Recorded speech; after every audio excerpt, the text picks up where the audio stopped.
Hello everyone and welcome back to Animation Pilgrimage, the show where Tennelle and I take a look at every single theatrically released animated film in chronological order. I'm Sean. I'm Tennelle. And today we are in 1959 with our last go back and find a movie before we move on movies. And we're watching Chuang Tapestry. I believe that is the correct pronunciation. So this goes by a couple different names. Chuang Tapestry. Also, the Magic Tapestry was another name we found for it. We found it under the magic blanket. That is definitely not it.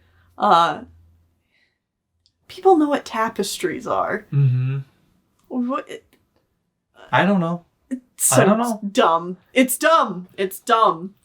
Anyway, but this is from 1959. Last time we said that this movie was going to be from Russia.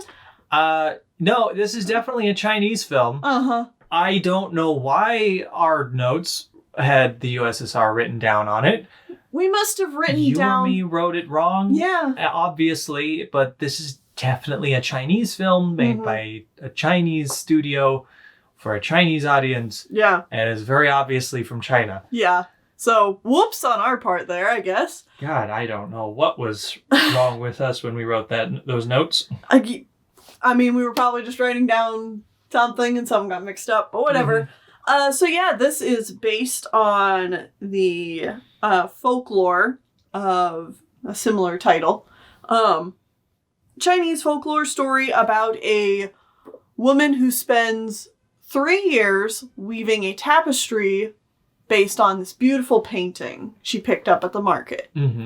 She spends 3 years of her life weaving this tapestry day and night, and her sons help take care of her while she does this. When she finishes the tapestry, they take it outside to look at it, and the wind blows it away. Just takes it away. Yep. And then she, rightfully so, has a panic attack and passes out. And the course of making this thing has aged her significantly. Like, she's an old lady when she was like, I don't know, in her 40s before or something. But now she's like on death's door. So she sends out her 2 older sons who are honestly not terribly great sons. The one constantly complains and smokes all the time. Early Chinese bongs say what? And then the oldest one is responsible, but he's a little fed up with the... Yeah, he's just very quiet and he's like, I do what I'm told, but this is making me uncomfortable doing this for 3 years as well, because normally the mom makes like small pieces of cloth that she sells at the market, but making the tapestry obviously takes up the loom, and so she can't sell anything for 3 years. Yeah. And they're pretty poor people, so the 3 brothers have to work very hard. The youngest brother, who is very clearly like the good boy, because... The protagonist, good... last child. He's you can tell he's the main a good boy because he's handsome compared to the 2 older brothers. Yeah. So the thing gets blown away. The 2 older brothers, and he likes laughing and playing little jokes, and he's very eager to pick up the slack of his other brothers and never to help complains. Please mom, and he's a golden child, does all the good things. The 2 older brothers are sent out to find the tapestry. They find an old lady who gives them a cryptic message about riding a stone tiger through fire and the flames and the waters, and they'll go to the world of Tibet. The gods or something. Tibet. Okay. And they'll eventually find a special castle out in the middle of nowhere where no humans live, and that's where your tapestry is, and you can... There's 7 maidens there waiting. You'll get it if you go there. Except the one is cowardly and the other one tries to ride the tiger and is immediately scared off, and they're too cowardly to go home to mom because they failed. So after a little bit, the youngest brother is like, I gotta go find my brothers and or the tapestry. And he finds the same lady, but because he's a good boy, he's able to stay on the tiger's back and not get scared off by it. And then he rides a tiger across the land and past a fiery dragon and it's a hella awesome, dude. An icy ocean, and eventually makes it to the top of this special place with the 7 maidens. Mm-hmm. A good third of this movie is just the boy riding a tiger. Which is awesome! Yeah, it's incredibly cool, and why did they do this to the animators? But whatever. I don't care, it's awesome! He gets there, and he's greeted by the youngest of the 7 maidens, who are all sisters or something, and they're like, oh, you're here for the tapestry. Sure, come in. We love the tapestry. We love it. It's beautiful. We're replicating it, imitating it. They don't really say what they're doing, but they are all on their own looms doing something with it. It's like... They're sewing magic into it is what they're doing. Well, they're sewing their own things, because they just have the tapestry displayed that they're all looking at. Mm-hmm. And they're like, if you wait until tonight, we will be done with it then, and you can have it. And he's like, okay, I'll wait. Mm-hmm. And while he's asleep, the youngest daughter sews an image of herself onto the tapestry and gives it to him like, here you go. You can go home now. Also, take this magic red cape shawl thing I've got. It'll protect you from all the bad things that you encountered on your way here. And just, like, stop them. Yeah. And so the ocean melts. It's no longer a raging ice mess. And the fire dragons put out. Yep. You just kind of fly. No problem. The tiger can just fly home. Yeah. And he flies home and the tiger turns back to stone. He's a little sad about that. I'm sad about that too. Yeah, it was a cool tiger. Mm-hmm. He goes inside and Mom is still alive, even though no one's been there to take care of her for multiple days, weeks. I assume. Yeah.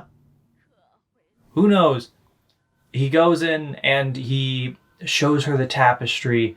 And just a little glimmer of light from the tapestry immediately rejuvenates her, and she's back to her old self because she poured her literal life essence into this thing. Yeah, well, and having it back when it restores disappeared, her. She went blind, she fainted, yeah. Oh, it was really bad, but she's back to normal and she's rejuvenated, and they go outside to the son's like, let's take it outside to look at it, and Mom's like, no. And the son's like, it's okay. I can go find it no matter where it goes. Mm-hmm. And so they go outside and they look at it, and then it falls on the ground and then expands, and it rewrites the entire valley that they live in. Yeah, it rolls over the land, and then everything the beauty gets so of the nicer. Tapestry comes alive. Because before, this area was just kind of brown and dingy, but in a beautifully artistic way. Yeah. And then everything's just better, and there's animals everywhere, and the 2 brothers come home, and they're like, we're sorry, and Mom's like, I don't care, you're home. Mm-hmm. You should have come home earlier, and everything's happy. And also, the girl, the maiden who sewed herself onto the tapestry, is also there because she's like, I love the tapestry so much, I'm going with it. So I sewed myself. my literal self into it. And so the youngest brother hooks up with her, and everyone lives happily ever after. It's so sweet and wholesome. Mm-hmm. Honestly, first things first, I want to put out there is that I thought this was wonderful. This was amazing. Yeah. I'm just really sad that we had to view it at 240p on YouTube. Yeah. Yeah, so the only way we could find this was on YouTube. You can look it up yourself, actually. Look for The Magic Blanket, and if you want to be even more specific, type in the words English subtitles as well, and that'll bring up the version that we found. Yeah, but it's unfortunately not very high quality, and, after we watched it, I actually tried looking up to see if there was another release of it. Mm-hmm. And Wikipedia mentions that there's been a DVD release, but I can't find it. And that might just be a Chinese-only release as well. Exactly. So that makes me really sad, because I would like to own this, because I really enjoyed it, and it seems pretty obscure. Mm-hmm.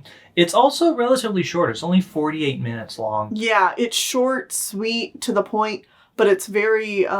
pretty well paced. I would say that the part where the boy actually leaves on the journey is already like the halfway point of the movie. Yeah, it's a little fast-paced, but I like that because we spend a lot of time just with the mom and her weaving together this tapestry. Yeah, and we spend enough time on her doing this and her sons worrying about her doing this and wasting, quote unquote, wasting time doing this as compared to just selling things and making money.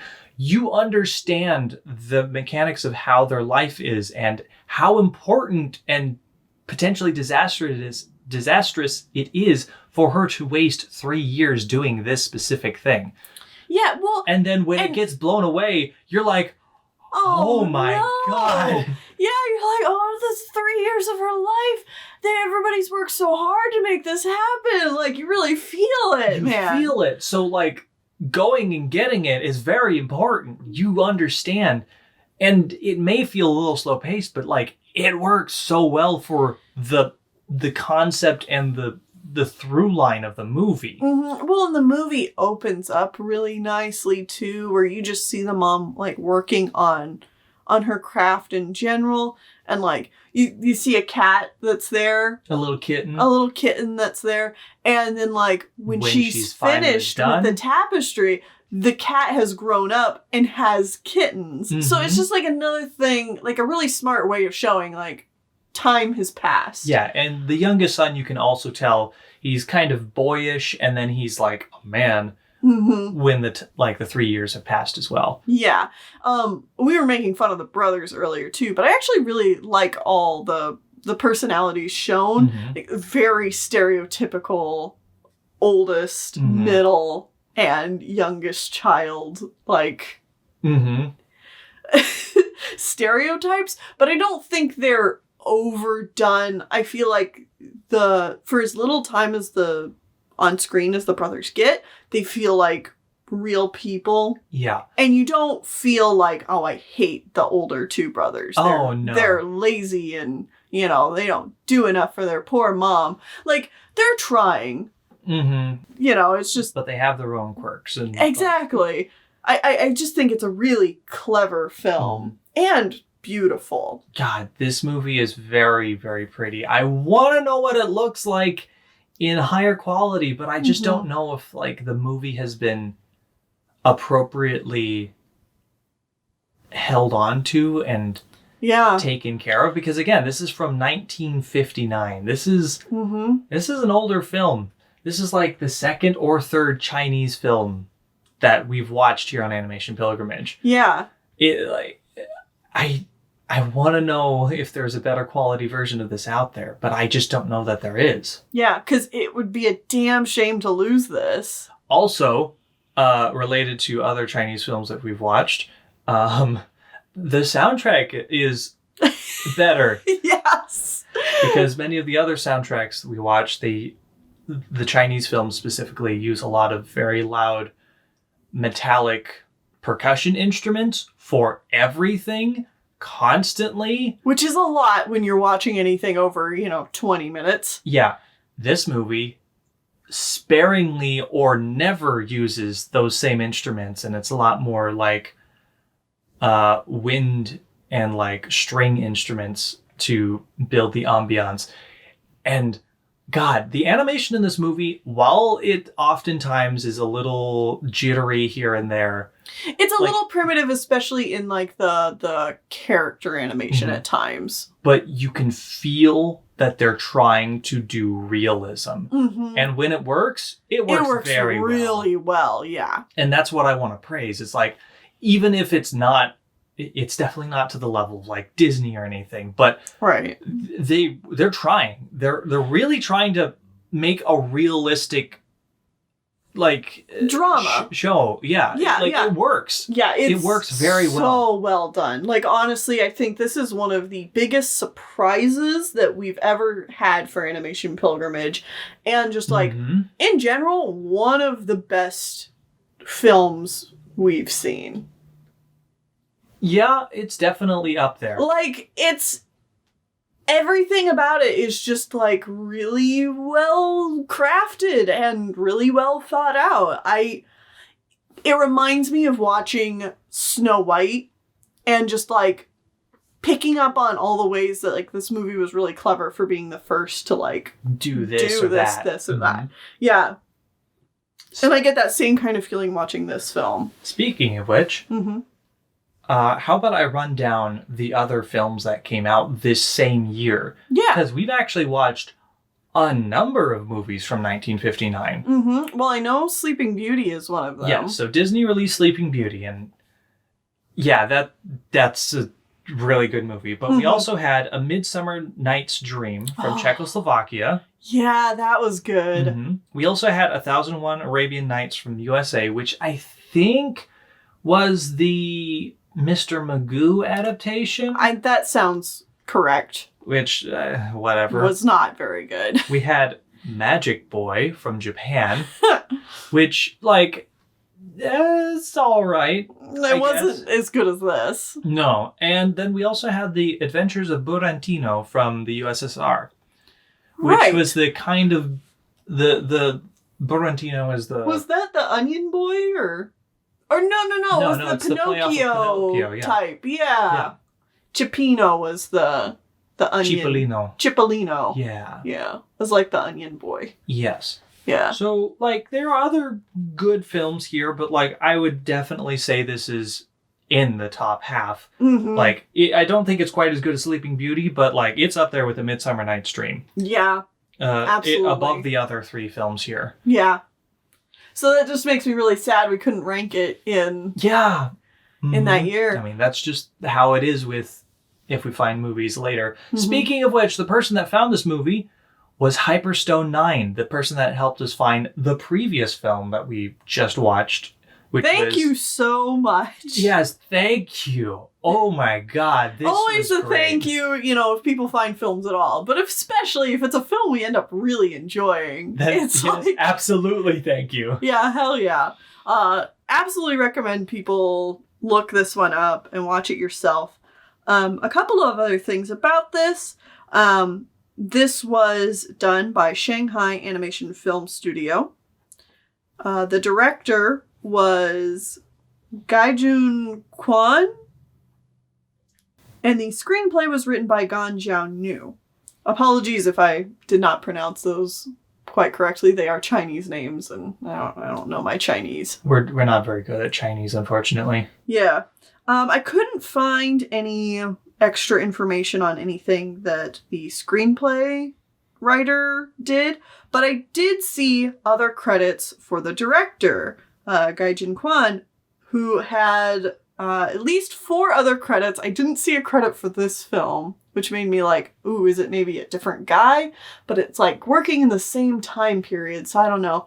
But it was it might just be an incomplete Wikipedia article or something. IMDb, yeah. But I saw credits for 4 other shorts, and they looked similar in like quality and beauty. Okay. To this, so I wouldn't be surprised if that's the case. I'm kind of interested in checking out some of his other work, but yeah, I'd say people should go check that one out if they can. And one last thing that I could find about this film, because there really wasn't a whole lot of info, was that this was nominated for an award at the Karlovy International Film Festival in 1960, which is a film festival in the Czech Republic. And, like, even though it was just nominated, seeing that gave me some peace of mind. Because it was like, you know what? It has been acknowledged at some extent. Exactly.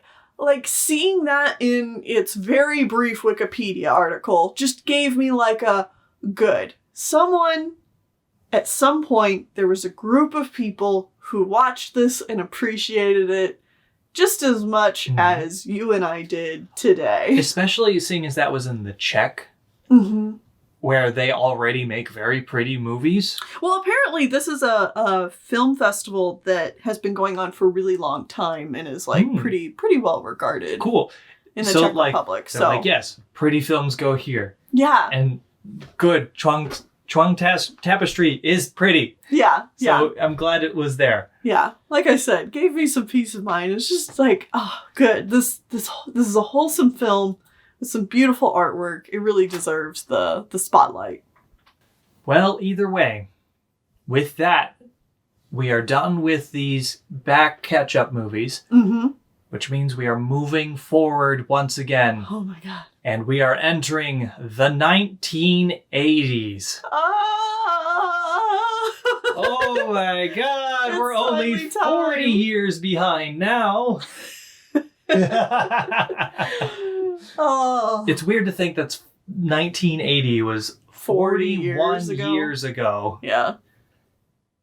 We are starting off with Doraemon, the motion picture, also known as Doraemon, Nobita's Dinosaur. AKA the first of many, many, many Doraemon movies The first of 41 Doraemon movies.